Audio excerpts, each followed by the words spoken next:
नमन। आज के इस मनभावन भोर में आपका स्वागत है।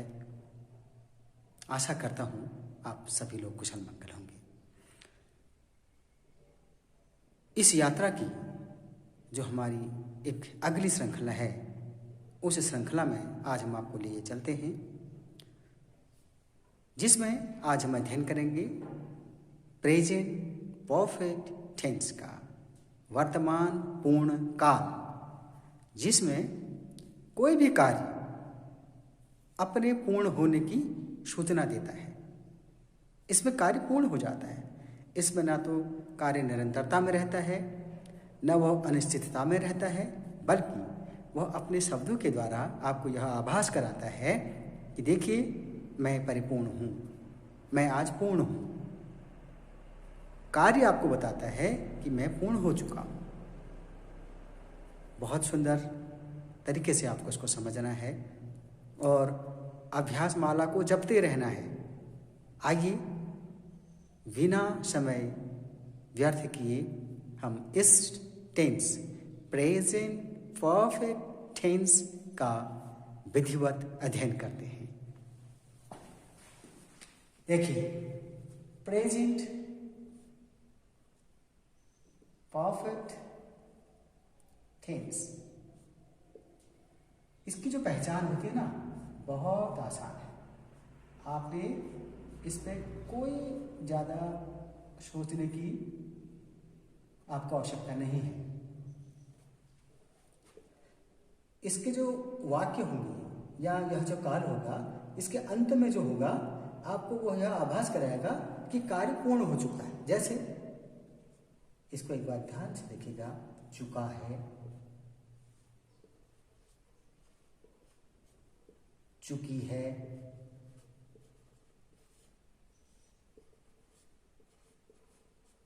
चुके हैं। ये कर्ताओं के अनुसार होगा, ठीक है। चुका हूं,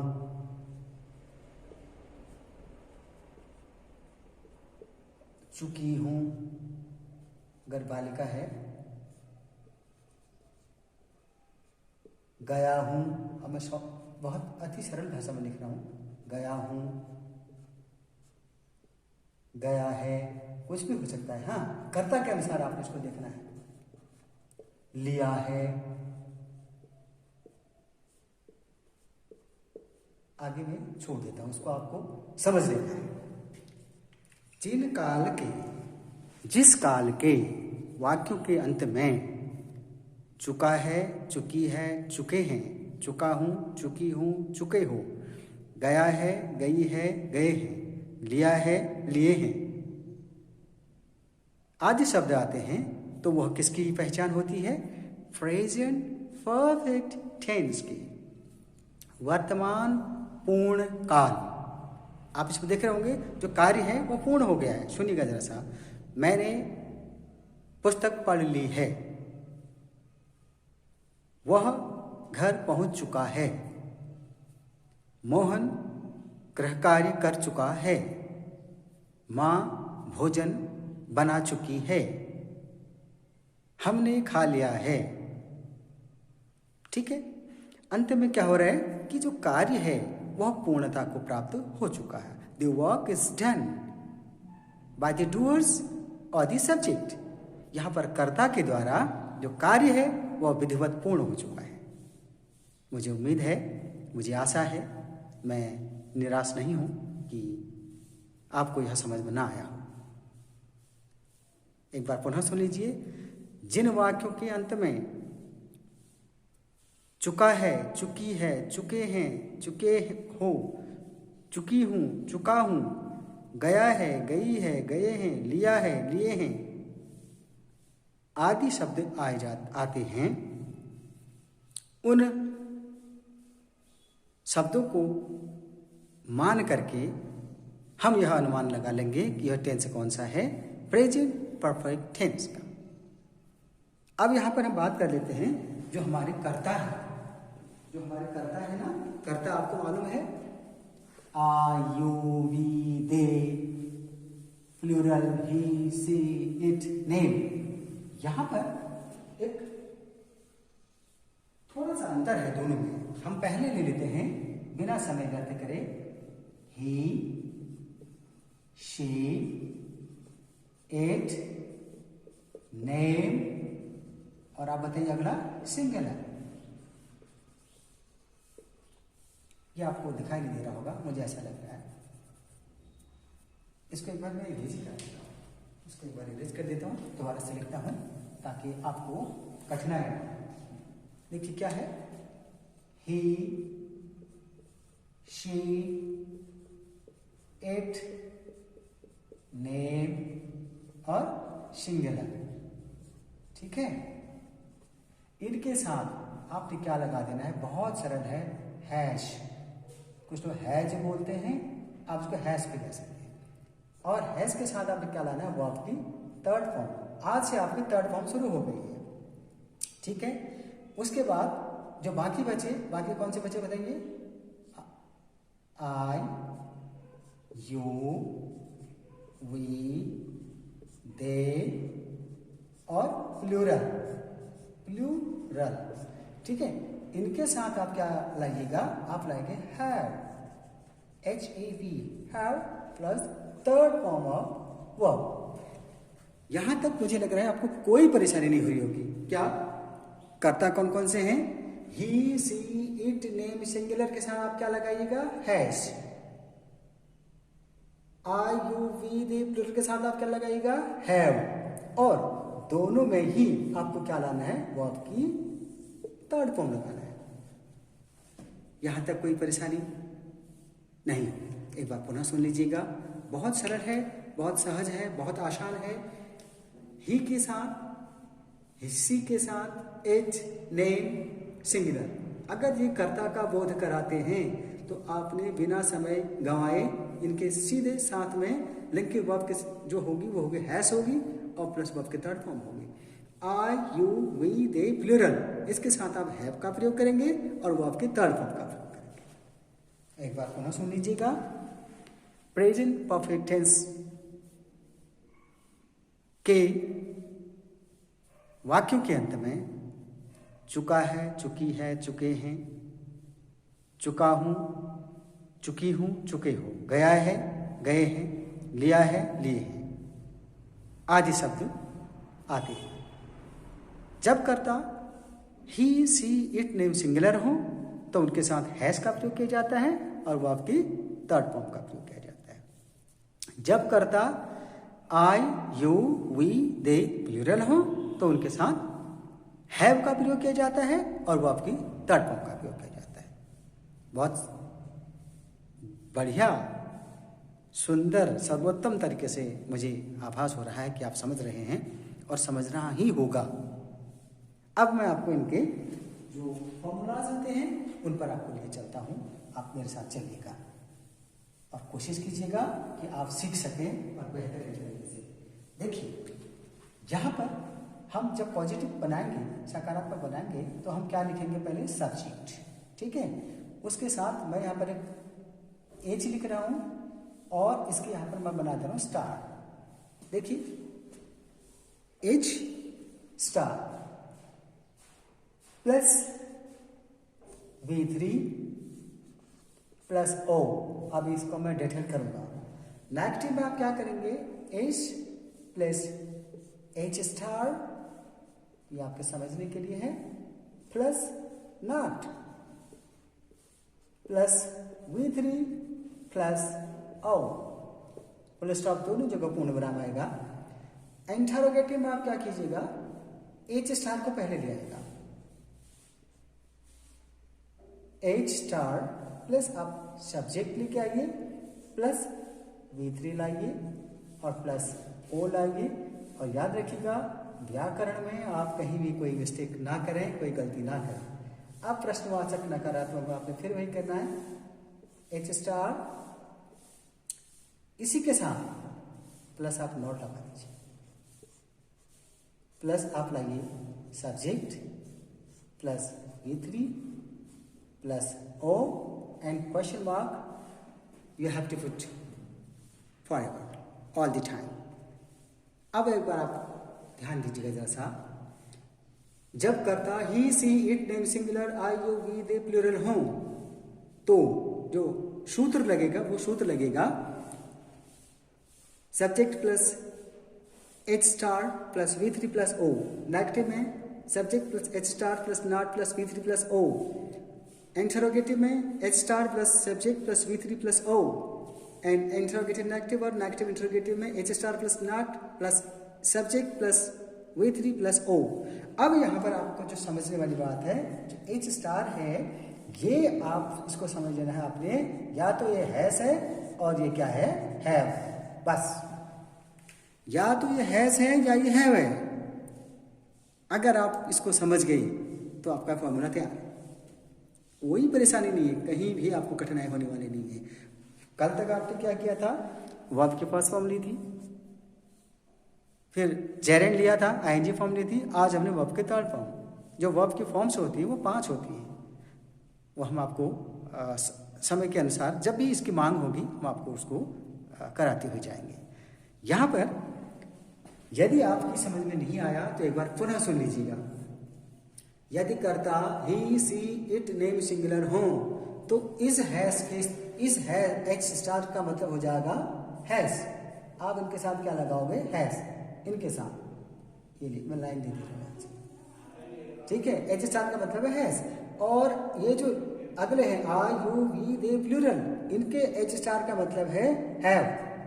आप इनके साथ हैव का प्रयोग करेंगे और इनके साथ हैज का प्रयोग करेंगे। अब जब आप प्रश्नवाचक बनाएंगे, नकारात्मक बनाएंगे, सकारात्मक बनाएंगे, प्रश्नवाचक नकारात्मक बनाएंगे, तो आप क्या करेंगे, कुछ नहीं, आपने नहीं करना है। देखिए इसी में है सब कुछ, ध्यान दीजिएगा। सबसे पहले कर्ता को लाइए, फिर हैज और हैव को लाइए, फिर क्रिया की तीसरी फॉर्म को लेके आइए और कर्म को लेके आइए। नेगेटिव में क्या होगा, कर्ता होगा, हैज और हैव होगा, उसके साथ नॉट होगा, क्रिया की तीसरी फॉर्म होगी और ऑब्जेक्ट होगा। प्रश्नवाचक में क्या होगा, हैज और हैव होगा, उसके साथ कर्ता होगा, वो आपकी थर्ड फॉर्म होगी और ऑब्जेक्ट होगा। इंटरोगेटिव नेगेटिव में हैज होगा, उसके साथ नॉट लगा दीजिए, फिर कर्ता को लेके आइए, फिर क्रिया के तीसरे प्रारूप को लेके आइए, फिर ऑब्जेक्ट को लेके आइए। आपने यहाँ पर ये ध्यान देना है कि हैज और हैव का मतलब एच स्टार, एच स्टार का मतलब हैज और हैव।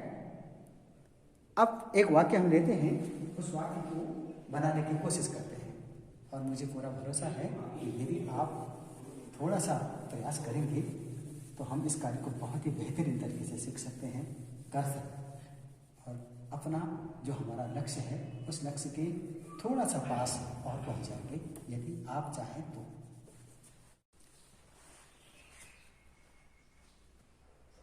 अब आपको एक कार्य भी करना है, वो ये करना है कि आप जो क्रिया होती है ना, इसकी जो 5 फॉर्म होती हैं, इनको आपको स्मरण करना होगा, इनको देखते रहना होगा। अगर याद कर सकते हैं तो और बेहतर होगा। जैसे यहाँ पर हमने लिखा है, मैं एक कहानी लिख चुकी हूँ, I have written a letter. मैं एक कहानी नहीं लिख सकी हूँ, I have not written a letter. क्या मैं एक कहानी लिख चुकी हूँ, have I written a letter. क्या मैं एक कहानी नहीं लिख चुकी हूँ, haven't I written a letter. अब हमने यहाँ पर कर्ता को बदल दिया, अब मैं की जगह हमने लिख दिया वह एक कहानी लिख चुका है, he has written a letter. वह एक कहानी नहीं लिख चुका है, he has not written a letter. क्या वह एक कहानी लिख चुका है, has he written a letter. और क्या वह एक कहानी नहीं लिख चुका है, hasn't he written a letter. अब आपने यहाँ पर जब व्याकरण सीखा तो व्याकरण के साथ आपको अपना एक्सेंट भी ठीक करना है। जो भी लिखिएगा उसको बोलिएगा, उसका प्रोनाउंसिएशन कीजिएगा, उसको प्रोनाउंस कीजिएगा, उसकी ध्वनि को बहिर्गमनित कीजिएगा, क्योंकि जब तक आप बोलिएगा नहीं, आपका उच्चारण, आपकी जो ध्वनि है, उसका नाद उत्तरोत्तर बढ़ता हुआ नहीं रहेगा। अब इसके लिए हमें एक ही कार्य करना है, हमें लिखना है और बोलना है, लिखना है और बोलना है। जब लिखेंगे तो उसको बोलिएगा, एक साथ 2 कार्य हो जाएंगे, हमारा व्याकरण भी अच्छा हो जाएगा और हमारा भाषा कौशल भी अच्छा हो जाएगा। प्रेजेंट परफेक्ट टेंस आपको यह बताता है कि इसमें कार्य पूर्ण हो चुका होता है। इसमें कर्ता के साथ यदि वो कर्ता he she it name singular हो तो आप हैज का प्रयोग करेंगे और वो आपके थर्ड फॉर्म लगाएंगे। और यदि कर्ता आई यू वी दे प्लूरल है तो उनके साथ आप हैव का प्रयोग करेंगे और वो आपकी थर्ड फॉर्म का प्रयोग करेंगे। और ऑब्जेक्ट तो आपको दोनों में ही लाना है। बस यही अंतर है प्रेजेंट इंडेफिनिट टेंस में, प्रेजेंट कंटिन्यूअस टेंस में और प्रेजेंट परफेक्ट टेंस में। प्रेजेंट इंडेफिनिट में आपने देखा था वाक्य के अंत में ता है, ती है, ते हैं। प्रेजेंट कंटिन्यूअस में आपने देखा रहा है, रही है, रहे हैं, रहा हूँ, रही हूँ, रहे हो। और प्रेजेंट परफेक्ट में चुका है, चुकी है, चुके हैं, गया है, गई है, गए हैं, लिया है, लिए हैं। जो भी कर्ता है उन कर्ताओं के आधार पर आपको अंत में उस चीज को क्या करना है, लिखना है जो उसके कर्ता के आधार पर उस कार्य को पूर्ण करता हो। मुझे लगता है कि ये टेंस तो बड़ी आसानी से आपने सीख लिया और सीखना बड़ा आसान है। उस सीखने की प्रक्रिया को निरंतर बनाए रखना बड़ा मुश्किल है। हम किसी भी चीज़ को ना जल्दी हासिल कर लेते हैं, हासिल कर लिया, क्या हम उसके बाद उसका सम्मान कर पाए? अब आपने प्रेजेंट टेंस सीख लिया, प्रेजेंट इंडेफिनिट पार्ट सीख लिया, उसका प्रेजेंट कॉन्टिन्यूअस सीख लिया, प्रेजेंट परफेक्ट सीख लिया, अब उसके बाद आपने उसको छोड़ दिया? नहीं, आपको अभ्यास करना है। अब बोलिए, जो भी आपके घर में है उनको बताइए। कोई नहीं होता है आप स्वयं अकेले अकेले शुरू हो जाइए, क्योंकि आपको ये सीखना है तो आपको अभ्यास करना ही है। देखिए, अंग्रेजी एक बहुत बड़ी ताकत है आज के समय में, बहुत बड़ी शक्ति है। आपने स्वामी विवेकानंद जी का नाम सुना होगा। देखिए, हमारा देश महान देश है। यहाँ के भौगोलिक, सांस्कृतिक, राजनीतिक, आर्थिक, सामाजिक सारी पृष्ठभूमियाँ पूरे विश्व से निराली है। सब कुछ है यहाँ। और यहाँ विद्वता, ज्ञान, धैर्य, जिजीविषा, त्याग, तप, संयम, कौशल सब कुछ है।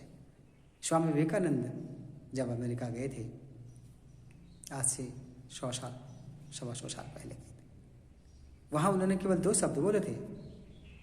क्या बोला था? My American brothers and sisters. और सारा जो सभागार था ना, वह तालियों से गूंज चुका है। ये हमारी संस्कृति है, ये हमारा देश है, ये हमारा भारत है, ये हमारी भूमि है। वो चाहते तो कुछ और शब्दों का प्रयोग कर सकते थे। यही तो हमें सिखाया गया। अयम निजः परो वेति गणनालोक चेतसाम उदारतरिता नाम तो वशधैव कुटुम्बकम। और यही भाव हमें अपने साथ रखना है। यही आपसे निवेदन है, यही आपसे आग्रह है कि आइए अपने भारत को, अपने प्रिय भारतवर्ष को, अपने महान देश को कुछ अपनी ओर से भी पुष्पांजलि अर्पित करें। वह स्वच्छता के रूप में हो सकती है, वह शिक्षा के रूप में हो सकती है, वह कृषि के रूप में हो सकती है, वह वृक्षारोपण के रूप में हो सकती है। जिस रूप में भी आप चाहें, अपने इस महान देश भारत की सुंदरता में, सौष्ठवता में हम मिलकर के एक नया भगीरथ प्रयास करें। और आपकी जो मनः लालसा है अंग्रेजी सीखने की, उसको सीखते हुए हम इस कार्य को भी शुभ गति प्रदान करें।